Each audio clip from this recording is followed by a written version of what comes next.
السلام علیکم ورحمۃ اللہ وبرکاتہ۔ حضرت دیوکار اللہ وحدہ لا شریک کی توفیق اور حضور اکرم صلی اللہ علیہ وآلہ وسلم کی نظر رحمت سے ایک مرتبہ پھر اللہ تعالیٰ نے ہمیں توفیق دی ہے آج کے جمعۃ المبارک میں حاضری کی۔ اللہ تعالیٰ سے دعا کو اللہ وحدہ لا شریک اہل ایمان کی اس حاضری کو قبول فرمائے اور ہم سب کو حضور اکرم صلی اللہ علیہ وآلہ وسلم کے نقش قدم پر چلتے ہوئے زندگی گزارنے کی توفیق مرحمت فرمائے۔ اللہ وحدہ لا شریک کا کروڑا شکر ہے، اللہ تعالیٰ نے قرآن کا فہم ہمیں نصیب فرمایا اور قرآن عظیم فرقان حمید کی محبت وہ محبت ہے جو انسان کو جنت کی طرف لے جانے والی ہے۔ سورہ یاسین کی آیات کا ترجمہ و تشریح جاری ساری ہے۔ گزشتہ جمعہ مبارک میں جس جگہ اختتام کیا تھا اس سے اگلی آیت نمبر 74 وَتَخَذُوا مِن دُونِ اللَّهِ آلِهَةً لَعَلَّهُمْ يَنصَرُونَ، اور بنا لیے انہوں نے اللہ کے علاوہ دوسرے معبود اس امید پر کہ وہ مدد کیے جائیں۔ اللہ وحدہ لا شریک کے علاوہ جو دوسرے معبود ہیں وہ معبود باطلا کہلاتے ہیں، وہ خود ساختہ ہوتے ہیں، جو اپنے ہاتھوں سے گڑھ لیے جاتے ہیں، اپنے ہاتھوں سے تراش کیے جاتے ہیں، جو اپنے ہاتھوں سے بنا لیے جاتے ہیں۔ اس کا ذکر ہے اللہ وحدہ لا شریک نے اس آیت کریمہ میں فرمایا ہے وَاتَّخَذُوا، اور بنا لیے انہوں نے مِن دُونِ اللَّهِ، اللہ تعالیٰ کے علاوہ دوسرے معبود اس امید پر کہ وہ مدد کیے جائیں۔ ہندوستان میں آپ چلے جائیں جا کر دیکھیں کہ انہوں نے مورتیاں بنا رکھی ہیں، اور بدقسمتی یہ ہے کہ وہ مورتیاں اپنے ہاتھوں سے بنا کر ان کو سجدہ ریز ہو جاتے ہیں، ان کی عبادت شروع کر دیتے ہیں۔ وہ مورتیاں، وہ بت، وہ مجسمے جو خود ساختہ ہے، انہوں نے اپنے ہاتھوں سے بنائے ہوئے ہیں، وہ کسی کی مدد نہیں کر سکتے۔ اسی طرح عیسائیوں کو دیکھیں، انہوں نے حضرت عیسیٰ علیہ السلام اور ان کی والدہ کا مجسمہ بنا کر مورتی بنا کر اس کی پوجا شروع کر دی۔ ان کے سامنے منتیں چڑھائی جاتی ہیں، سجدے کیے جاتے ہیں، عبادت ان کی جاتی ہے۔ تو وہ باطلہ ہے، وہ کسی کی امید کو پورا نہیں کر سکتے۔ کتنی بات ہے وہ اپنے جسم پر بیٹھ کے مکھی اور مچھر کو نہیں بنا سکتے، تو وہ کسی دوسرے کی مدد کیا کر سکتے ہیں؟ وہ کسی کی مدد کرنے والے نہیں ہیں۔ تو اللہ تعالیٰ نے اس کا رد فرما دیا لا یستطیعون نصرہ وهم لهم جند مہتدون، وہ طاقت نہیں رکھتے اس بات کی کہ وہ کسی کی مدد کرتے۔ اور یہ سارے دشمن والے جو اس کی عبادت کرتے ہیں، اللہ تعالیٰ کی بارگاہ اقدس میں ان کو حاضر کر دیا جائے۔ قیامت کا دن ہوگا جب اللہ وحدہ لا شریک فرمائے گا لاؤ لوگوں کو جنہوں نے بت تراشے بتوں کی عبادت کی، تو سارے دشمن والے حاضر کر دیے جائیں۔ اللہ تعالیٰ فرمائے گا جن کی یہ پوجا کرتے تھے ان کے ساتھ ان بتوں کو بھی جہنم میں پھینک دیں۔ تو اس وقت آنکھیں پوری کی پوری رہ جائیں گی۔ یہ کیا ہو گیا؟ جن کو دنیا میں ہم تراشتے رہے، جن کے سامنے سجدہ ریز رہے، ان کی عبادت کرتے رہے، یہ ہمیں بچا نہیں سکے آج کے دن۔ بڑے دن کی عذاب سے بچانے والے نہیں ہیں، اور اللہ وحدہ لا شریک کا عذاب ان کے لیے تیار کر رکھا ہے اللہ تعالیٰ۔ دو انہی لوگوں کے لیے ہیں جو بت پرستی کرتے ہیں، شرک کی ڈانسوں میں پڑے ہوئے ہیں، شرک کرتے چلے جاتے ہیں، جو شرک میں پڑے ہوئے ہیں وہ بچنے والے نہیں ہیں۔ ساری زندگی ان کی دم توڑ جائیں گے جب انہی بتوں کو ان کے سامنے پاش کیا جائے گا، جہنم میں پھینکا جائے گا۔ یہ فقط ان کی تذلیل کے لیے ہوگا، ورنہ قصور تو ان کا ہے۔ ان کی تذلیل کے لیے ایسا کیا جائے گا کہ انہوں نے خود اپنے ہاتھوں سے تراشے، ان کو ان کے ساتھ جہنم میں پھینک دیا جائے۔ فلا يحزنك قولهم إنا نعلم ما يسرون وما يعلنون، اے پیارے محبوب آپ غمگین نہ ہوں۔ فلا يحزنك قولهم، ان کی باتوں سے اے پیارے محبوب آپ غمگین نہ ہوں، پریشان نہ ہوں۔ بے شک جو کھال کے کائنات ہے، اللہ تعالیٰ فرماتا ہے بے شک جو میں ہوں سب جانتا ہوں، جو کچھ پا رہے ہیں جو کچھ ظاہر کر رہے ہیں۔ اللہ وحدہ لا شریک سے کوئی چیز ایسی نہیں ہے کہ وہ پوشیدہ کر سکے، چھپا کر رکھ سکے، اللہ وحدہ لا شریک کی نظروں سے اوجھل کر سکے۔ اس کا رد فرما دیا گیا ہے۔ اللہ تعالیٰ کے سامنے ہر چیز عیان ہے، واضح ہے۔ اللہ وحدہ لا شریک کی بارگاہ اقدس ایسی ہے، اس سے کوئی چیز پوشیدہ نہیں ہے۔ اس کے بعد قرآن کے آیات ارشاد فرماتا ہے اب یہاں سے جن آیات کا آغاز ہو رہا ہے، حضرت ابن عباس رضی اللہ عنہ بیان فرماتے ہیں آپ کی روایت حضور اکرم صلی اللہ علیہ وسلم کی بارگاہ اقدس میں ایک ہڈی لایا ہے، اور آپ یہ کہتے ہیں کہ اللہ تعالیٰ اس ہڈی سے دوبارہ مردہ زندہ فرما دے گا۔ نبی رحمت صلی اللہ علیہ وسلم نے فرمایا ایسا ہی ہے، اللہ تعالیٰ مجھے پہلے مارے گا، ہلاک کرے گا، پھر مجھے زندہ کرے گا، پھر مجھ کو جہنم میں ڈال دے گا۔ دوسری حدیث پاک حضرت ابن عباس اس حدیث پاک کے راوی ہیں۔ حضرت ابن عباس رضی اللہ عنہ بیان فرماتے ہیں ابی بن خلف حضور اکرم صلی اللہ علیہ وسلم کی بارگاہ اقدس میں آیا اور ایک بوسیدہ ہڈی اس کے ہاتھ میں تھی جسے وہ خراش رہا تھا، ریزہ ریزہ کر رہا تھا، اور آ کر اس نے یوں ہوا میں اس کو پھینک دیا۔ رات کو کہا گیا محمد تم کہتے ہو کہ اللہ تعالیٰ اس ہڈی سے زندہ فرما دے گا، یہ کیسے ممکن ہے؟ اللہ کے محبوب حضور اکرم صلی اللہ علیہ وسلم نے فرمایا اللہ پہلے تجھے ہلاک کرے گا، پھر تجھے اٹھائے گا، پھر جہنم کا ایندھن بنا دے گا۔ پھر تجھے پتہ چلے گا کہ اللہ تعالیٰ شریف نے جو فرمایا وہ حق ہے، قرآن نے جو فرمایا وہ حق ہے۔ ان آیات کا شان نزول یہ ہے جو اب میں بیان کر رہا ہوں۔ شان نزول پہلے اس لیے بیان کر دیا کہ آپ لوگوں کو پتہ چل جائے کہ ان آیات کے اندر کیا ہے۔ اولم یری الانسان انا خلقناه من نطفة فاذا هو خصيم مبين، کیا انسان دیکھتا نہیں اللہ وحدہ لا شریک نے اسے ایک نطفہ سے پیدا کیا؟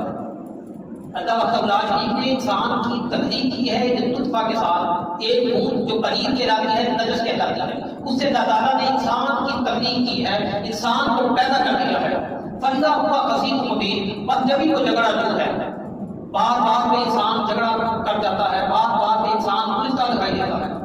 وَضَرَبَ لَنَا مَثَلًا، اور ہمارے لیے بیان کرتا ہے ایک مثال، جو کہ ہڈی کی مثال میں آپ کے سامنے پہلے بیان کر چکا ہوں آیات کی شان نزول میں، اور ہمارے لیے وہ بیان کرتا ہے ایک مثال وَنَسِيَ خَلْقَهُ، اور اپنی تخلیق کو وہ بھول بیٹھا ہے، اپنی ہدایت کو وہ بھول بیٹھا ہے، کس چیز کے ساتھ میں نے اس کو پیدا کیا ہے اس چیز کی طرف نہیں آتا۔ ان آیات میں اللہ وحدہ لا شریک نے انسان کی تخلیق کا ذکر کیا، اس کو یاد دلایا ہے کہ ہمارے لیے تو مثالیں لے آتے اللہ تعالیٰ کیسے ہڈی سے مردہ کو پیدا کرتا ہے، اور خود اپنی جو تخلیق ہے اسے تو پورا پڑا ہے، بھول جاتا ہے، شعور نہیں رکھتا ہے۔ کالمی ان کی نظام وحی الدین، اور اللہ تعالیٰ ان ہڈیوں سے کیسے زندہ کرے گا؟ وہ ہڈیاں گل چکی ہوں گی، سڑ چکی ہوں گی، تو اللہ تعالیٰ ان سے کیسے زندہ کروا دے گا؟ کل یحیی، اللہ وحدہ لا شریک نے فرمایا اللہ وحدہ لا شریک ایسے ہی پیدا فرما دے گا۔ کل یحیی الذی انشأ خلقنا، جس طرح اللہ وحدہ لا شریک نے انسان عدم میں تھا، عدم کہتے ہیں نہ ہونے میں، جب انسان عدم میں تھا نہیں تھا اللہ تعالیٰ نے اس کو وجود بخش دیا۔ اللہ تعالیٰ اسی طرح زندہ فرما دے گا جس طرح انسان عدم میں تھا، اس کا وجود نہیں تھا، اللہ وحدہ لا شریک نے انسان کو وجود بخشا، وَهُوَ بِكُلِّ خَلْقٍ عَلِيمٌ، اور وہی ہر پیدائش کو خوب جاننے والا ہے۔ وحدہ لا شریک نے انسان کے لیے دیکھیں کن کن چیزوں کو پیدا فرمایا۔ الذی جعل لکم من الشجر الاخضر نارا فاذا انتم منه توقدون، اللہ وحدہ لا شریک نے انسان کے لیے سرسبز درخت پیدا فرمایا۔ سرسبز درخت ہوتا ہے اس کے اندر اللہ تعالیٰ نے پانی کی نمی کو رکھ دیا۔ جب انسان کو ضرورت ہوتی ہے اس درخت سے وہ آگ جلا لیتا ہے، آگ روشن کر دیتا ہے۔ جب اس کو ضرورت ہوتی ہے اس سے آگ بھڑکا دیتا ہے، آگ کو روشن کر دیتا ہے۔ دیکھیں درخت جو ہے یہ سرسبز ہوتے ہیں، ان کے اندر پانی کی نمی ہوتی ہے۔ انسان کی جو زندگی ہے اس کے اندر حیات بھی اسی طرح ہے، انسان کا وجود ہوتا ہے اس کے اندر سانسوں کی مادہ چلتی رہتی ہے۔ تو دیکھا جائے تو درخت کے اندر پانی کی نمی کا ہونا، جب آگ لگائی جاتی ہے وہ درخت جل جاتا ہے، اسے آگ پکڑ لیتی ہے۔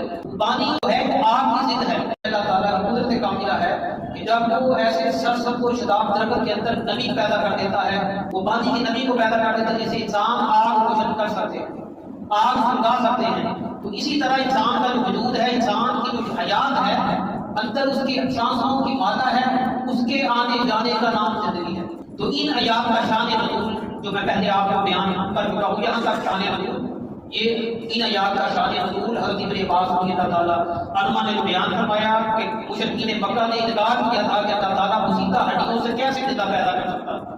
تو میرا مدان تو یہ ہے کہ نہ بھی مسیحا ہڈیاں ہوں، اللہ تعالیٰ کی قدرت کاملہ ہے، پھر بھی زندہ کر دے۔ یہ تو سمجھنے سمجھانے کے لیے ہے۔ ایک حدیث پاک میں آتا ہے کہ حضرت اکرم صلی اللہ علیہ وسلم نے فرمایا انسان کی جو دودھ کی ہڈی کا سرا ہے وہ فنا نہیں ہوتا، وہ قبر میں موجود رہتا ہے، اسی سے اللہ وحدہ لا شریک مردوں کو زندہ کرتا ہے۔ اولیس الذی خلق السماوات والارض بقادر علی ان یخلق مثلهم الآخر، انسان دیکھتا نہیں ہے کہ اللہ وحدہ لا شریک نے کس طرح آسمان و زمین پیدا کرتا ہے، کس قدر طاقتور چیزیں ہیں، کبھی ہیڈ چیزیں ہیں اللہ وحدہ لا شریک کی تخلیق فرمانے پر قادر ہے۔ تو انسان کی تخلیق تو ایک چھوٹا سا کام ہے اس کے مقابلے میں دیکھا جائے۔ ایسی بات نہیں ہے کہ جب اللہ تعالیٰ کی قدرت کاملہ کو دیکھ لو، اللہ تعالیٰ زمین و آسمان کا پیدا کرے گا۔ اللہ نے کیا اپنے کا مثلا اترا، اور تم کہتے ہو اس کی مثل اللہ تعالیٰ کیسے پیدا کرے گا؟ بلا کیوں نہیں، وہ الخلاق العلیم، وہ جو خالق ہے وہ بڑا پیدا کرنے والا ہے، بہت جاننے والا ہے۔ اللہ وحدہ لا شریک عظیم الشان انسان کو پیدا کرنے پر قادر ہے۔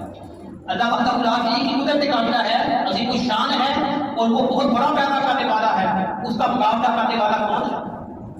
اس میں کوئی شک نہیں ہے، کوئی تردد نہیں ہے، کوئی دو رائے نہیں ہے کہ اللہ وحدہ لا شریک ان سے مردوں کو زندہ فرما دے گا، مسیحا ہڈیوں سے اللہ وحدہ لا شریک ان میں حیات پیدا فرما دے گا۔ یہ اللہ تعالیٰ کے لیے آسان ہے، وہ خالق ہے جس نے پہلی مرتبہ پیدا کیا جب اس کا وجود نہیں تھا.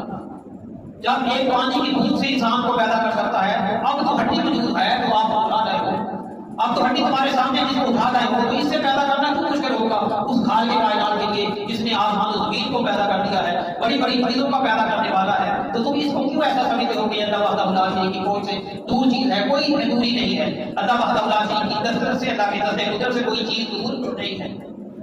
انما امره اذا اراد شيئا ان يقول له كن فيكون. اللہ وحدہ لا شریک جب کسی چیز کو پیدا کرنے کا ارادہ فرماتا ہے، وہ فرماتا ہے کن ہو جا، وہ چیز پیدا ہونے کے لیے تیار ہو جاتی ہے. یہ اللہ تعالیٰ کی قدرت ہے. وہ تو ارادہ فرماتا ہے، اس کا فقط امر ہوتا ہے، حکم ہوتا ہے، وہ کہتا ہے فلاں چیز ہو جا، وہ چیز خود بخود وجود میں آ جاتی ہے، تیار ہو جاتی ہے. تو اللہ وحدہ لا شریک کی اطاعت جو ہے کہ جب سے کن ہے، وہ کن فرماتا ہے، ہر چیز تیار ہونے کے لیے تیار نظر آ جاتی ہے. یہ کچھ سوچنا نہیں پڑتا اللہ وحدہ لا شریک. اللہ وحدہ لا شریک فرمایا کن ہو جا تو ساتوں آسمان تیار ہو سکتے ہیں. اللہ وحدہ لا شریک فرمایا کن ہو جا تو ساتوں آسمان ساتوں زمینیں دوبارہ سے تقریب پانے کے لیے تیار کر جاتے ہیں. سبحان الذی بیدہ ملکوت کل شیء والیہ ترجع. پاک ہے وہ اللہ تعالیٰ جس کے دست قدرت میں ساری بادشاہت اس کے دست قدرت کے اندر ہے. یہ جملہ میں زندگی میں پہلی مرتبہ بیان کرنے جا رہا ہوں، کسی تقریر میں جو میں نے پہلے بیان نہیں کروں. تو سورہ یاسین کو اللہ وحدہ لا شریک کے محبوب نے فرمایا یہ قرآن کا دل ہے، ہر چیز دل رکھتی ہے، اور قرآن کا جو دل ہے وہ سورہ یاسین ہے.